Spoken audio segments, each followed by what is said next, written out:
नमस्कार मित्रांनो, तारिणी या मालिकेच्या आजच्या भागामध्ये आपण पाहणार आहोत की आता इकडे कौशिकी म्हणते की मला थोडंसं बाहेर जावं लागतं आणि काम आहे. त्यानंतर एका कॉलवर बोलत असते आणि म्हणते की आता ही सर्व जबाबदारी तुला आणि केदारला सांभाळायची आहे आणि केदारला पूर्णपणे आता तू रेडी करून ठेव असं बोलत असतात. कारण की आता आपल्याला केदारद्वारे न्यूज करायची आहे आणि तुम्ही ही जबाबदारी योग्य रीतीने पारच पाडतील याच्यावर मला विश्वास आहे असं कौशिकीने आता बोललेलं असतं.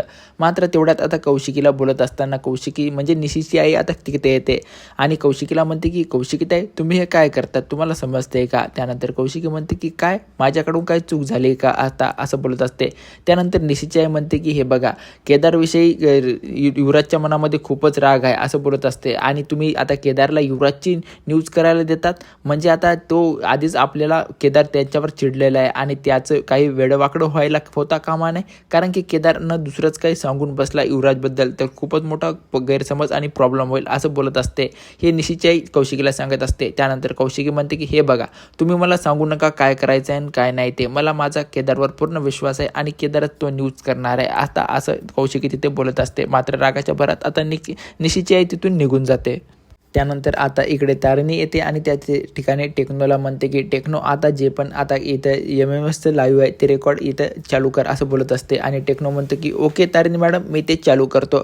मात्र आता इकडे जे पण पोलीस स्टेशनमध्ये कौशिक म्हणजे कामात आणि निशी आलेले असतात. कारण की युवराजला भेटण्यासाठी युवराजला आता ते त्यांना पोलिसवाले भेटू देत नाही. मात्र ते थेट आता जे मॅडमच्या येथे आलेले असतात आणि जे मॅडमला विनंती करायला लागतात की मॅडम आम्हाला युवराजला भेटू द्या. त्यानंतर मॅडम म्हणते की मी काय तुम्हाला कोणीही भेटू देणार नाही असं त्यासाठी ते बोलत असतात. त्यानंतर जे म्हणते की माझ्या तावडीतून कोणीही सुटत नाही हे तुम्हाला माहीतच असेल कारण की मी जे बोलते ते करते असं बोलत असते आणि युवराजला आता काय माझ्या तावडीतून कोणीही सोडू शकत नाही. मात्र निशी आता खूपच विनवणी करायला लागते की काय पण करा मात्र माझ्या युवराजला सोडून द्या असं बोलत असतात. त्यानंतर आता डॉक्टर कामातला म्हणतात की तुम्ही कसं काय युवराजला दोषी ठरवू शकता. त्यानंतर जे म्हणते की आम्ही डोळ्यात बघून कोण दोषी आहे आणि कोण निर्दोषी आहे हे आम्हाला ओळखू येतं. जसं डॉक्टरला एखादा पेशंट ओळखू येतो डोळ्यात पाहून तसंच आम्हाला पण ओळखू येतं असं जे मॅडम बोलत असते.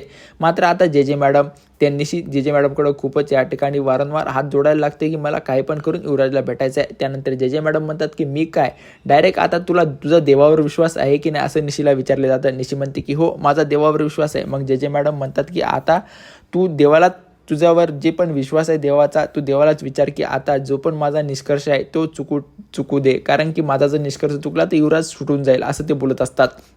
मात्र हे सर्व करत असताना आता जे मॅडम निशीला म्हणते की 2 बोटे समोर देते आणि म्हणते की यातले एक बोट तू निवड. निशी एक बोट निवडते. त्यानंतर एक बोट निवडल्यानंतर जे मॅडम म्हणतात की आता डायरेक्ट युवराजला वरचा रस्ता धरावा लागेल. निशी म्हणते की हे नाही मला दुसरं बोट पकडायचं होतं. मात्र जे मॅडम आता तिथून निघून जाण्याचा प्रयत्न करत असतात. मात्र निशी आता जे मॅडमचे पाय पकडते. पाय पकडल्यानंतर जे मॅडम म्हणतात की हे काय करतेस तू. त्यानंतर डॉक्टर कामात पुन्हा विनवणी करायला लागतात की काय पण करा मॅडम एकदा तिला युवराजला भेटू द्या. त्यानंतर जे मॅडम म्हणतात की जाऊन युवराजला भेट. आता जे मॅडम तिला निशीला युवराजला भेटण्याची परवानगीही दिलेली असते. त्यानंतर आता इकडे केदार MMSच्या पूर्ण सेटअप रेडी असतो आणि आता केदार न्यूज करण्यासाठी तेथे बसलेला असतो. मात्र केदार आला जे पण कौशिकीताई आणि दयाकाका बोललेले असतात हे सर्व त्याला आठवायला लागतं आणि म्हणतात की युवराजला आता तू सोडू शकतो कारण की युवराजचं जे काही सत्य आहे तुला जगासमोर मांडायचं आहे असं त्या दोघांनी त्या केदारला वचन दिलं असतं आणि मोठा भाऊ या नात्याने आता तू तुझं हे वचन पार पाडशील असं बाबांचं मत असतं. मात्र हे सर्व करत असताना आता इकडे निशी युवराजला भेटायला गेलेली असते. त्यानंतर आता युवराज तिला म्हणतो की तुम्ही काय करत आहेत. कौशिकी 2दा इथे येऊन गेली आहे मात्र ती माझ्याला सोडवण्यासाठी प्रयत्न करत नाही का असं निशीला बोलत असते आणि तुम्ही मला जेलमध्येच सोडू देणार आहेत का असं तो बोलत असतो. मात्र निशी म्हणते की नाही आम्ही तुला लवकरच इथून बाहेर काढू आणि कौशिकीताई सातत्यानं प्रयत्न करत आहेत तिच्या वकिलाशी सुद्धा बोलत आहेत असं बोलत असते युवराजला सांगत असते. मात्र तो हवालदार म्हणतो की तुम्हाला बोलण्याचा टाईम दिला तर काही भान राहतं की नाही. त्यानंतर तुम्हाला आता बोलण्याचा टाईम मुदत संपलेला आहे तुम्ही इथून निघून जा असं आता निशीला सांगत असते आणि निशीला तिथून तो हवालदार घेऊन जातो. मात्र इकडे आता सर्वजण आता MMSच्या न्यूज चॅनलची वाट बघत असतात. घरी पण पूर्ण सेटअप या ठिकाणी लावून ठेवलेला असतो की आता केदार काय बोलणार आणि इकडे तारेंनी पण आता तिच्या ज्या पण याच्यामध्ये बघितलेलं असतं की तिनं पण आता टेक्नॉलॉजीने पण तिथं सेटअप लावलेला असतो आणि आता केदारची न्यूज हे सर्व काही जण बघत असतात. त्यानंतर आता इकडे पूर्ण सेटअप झाल्यानंतर आता केदार बोलायला लागतो आणि केदार बोलत असताना म्हणतो की हे बघा, युवराज एखादा गुन्हेगाराने गुन्हा केला, तो कबूल होईपर्यंत त्याला गुन्हेगार ठरवता येत नाही.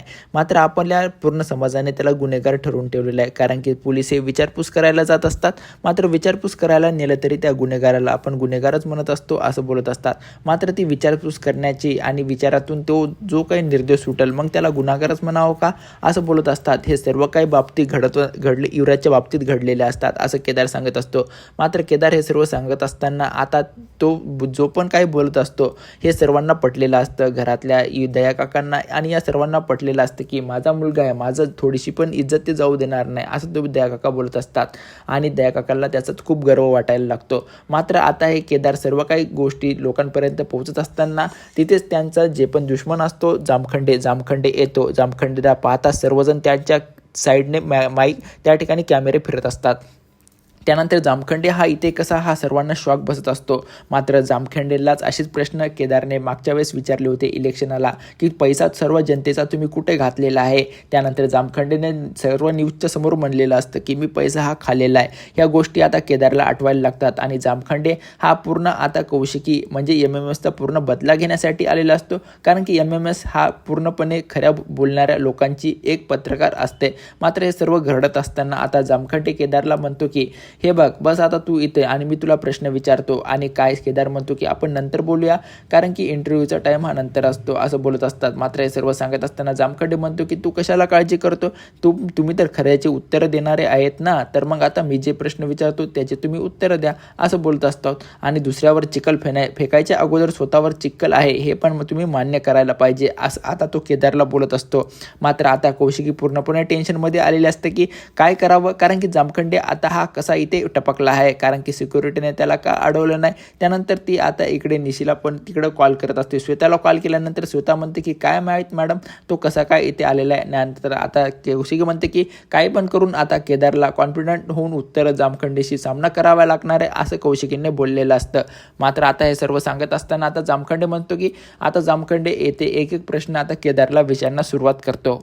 त्यानंतर आता इकडे पद्मिनी म्हणते की हे बघा, जामखंडेने जर केदारचा राग जर माझ्या युवराजवर काढला आणि त्याला जर काही वेडेवाकडे प्रश्न विचारले तर मी तुम्हाला काही सोडणार नाही असं आता पद्मिनी म्हणत असते. मात्र पद्मिनीचा राग हा दयाकाका समजू शकतात, कारण की आता जामखंडे मधामध्ये कुठून आला आहे हे याचा पत्ता कुणालाही लागलेला नसतो. त्यानंतर आता जामखंडे केदारला म्हणतो की हे घे पाणी, तुम्हाला पाण्याची खूप गरज आहे, कारण की खूप भीतीचे वातावरण तुमच्या मनामध्ये साचलेले आहे असं जामखंडे बोलत असतो. आणि म्हणतो की एखाद्या परीक्षेला कसं तोंडी परीक्षेसाठी बोलवलेलं असतं तसेच तुम्ही आता इथे बोलवलेले आहेत असं बोलत असतो. त्यानंतर जामखंडे म्हणतो की कोणाजवळ टावेल असेल तर साहेबांना टावेल द्या, कारण की काम खूप फुटलेलं आहे साहेबांना, आता त्यांना तो पुसण्यासाठी लागणार आहे असं बोलत असतो. त्यानंतर आता जामखंडे त्याला सरळ प्रश्न विचारतो, तुमच्या भावाला पोलीस कशासाठी घेऊन गेलेले आहेत असं बोलत असतो. मात्र आता केदार म्हणतो की त्याला चौकशी करण्यासाठी बोलवले आहे. जामखंडे म्हणतो की मी का नाही, कशासाठी घेऊन गेलेले आहेत हे सांगितलेलं असतं असं जामखंडे आता त्या केदारला प्रश्न विचारायला सुरुवात केलेली असते. त्यानंतर आता जामखंडेने पूर्णपणे केदारला परेशान करून टाकलेलं असतं. त्यानंतर जामखंडे विचारतो, युवराज हा गुन्हेगार आहे, याला गुन्हेगार असल्यामुळेच पोलीस घेऊन गेले आणि तुम्ही कसं बोलता की गुन्हेगाराला पोलीस विचारपूस करण्यासाठी गेलेले आहेत.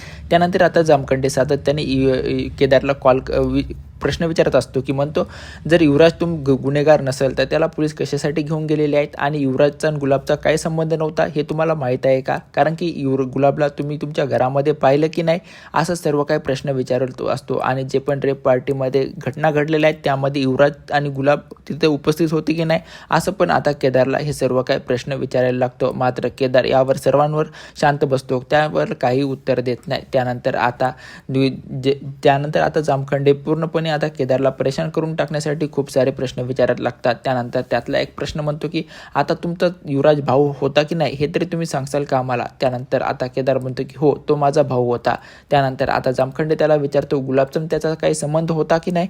त्यानंतर ते म्हणतात की हो, ते दोघं मित्र होते, त्या दोघांचा संबंध होता. मात्र हे सर्व सांगत असताना आता त्या सर्वांना समजलेलं असतं की युवराज हा गुलाबचा मित्र आहे. मित्र नसूनच गुलाबने जे पण काही त्या ठिकाणी वाईट कामं केलेली आहेत त्यामध्ये युवराजचा सहभाग होता आणि रेप पार्टीमध्ये जे पण काही घटना घडलेल्या आहेत त्या युवराजमुळेच घडलेल्या आहेत असं आता त्या सर्वांना विश्वास बसलेला असतो.